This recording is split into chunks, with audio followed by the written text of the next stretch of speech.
welcome back. It's a Saturday morning. This is the first time for me back in the cockpit for how long, Phil? Around about 6 weeks? It seems like a long time, mate, doesn't it? Yes, it would be at least 6 weeks, I'd say. And I don't know if you can see to the left of the cockpit, but the windsock, we've got a bit of a crosswind takeoff. Now, the runways are set. They don't change day for day, but the wind can be very, very different. So you and I are going to do a crosswind takeoff.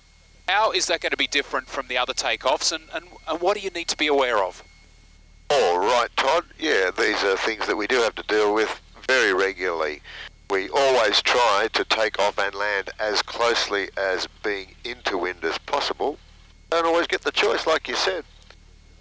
The idea is that we're going to be required to keep the aeroplane tracking down the runway centre line. The wind is going to be trying to blow us away. It's coming from the right. It's going to blow us away from the runway centre line. In other words, towards the left.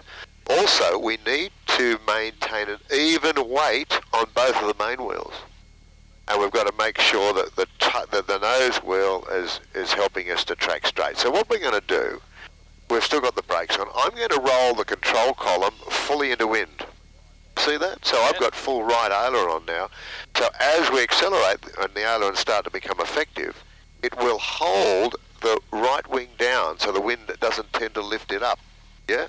I'm also going to be using a little bit of forward pressure on the column initially to make sure that we've got good contact between the nose wheel and the runway.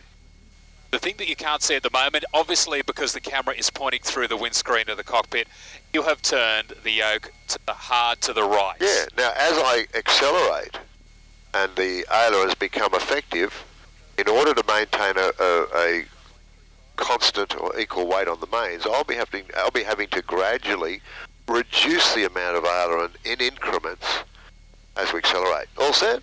Okay, so I'm not doing this on my own. You apply power as you usually do. Brakes off, and away you go. Okay, full power. Usually, yeah, and we're just holding it. Notice I'm holding the column a little forward. Yep. As we're gaining speed, I'm rolling the aileron off. See that? Yep, we're staying centre.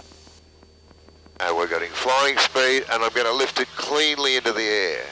See that? That's a crosswind takeoff. Now, I'm lowering the attitude so that I can see the runway centre line to make sure we're tracking straight. With a strong crosswind, it would be pushing us off. That means I might have to crab the aeroplane a little bit to the right. Yeah? Yeah. There you are, handing over. And there you go. That is my very first and your very first crosswind takeoff. Enjoy the flights.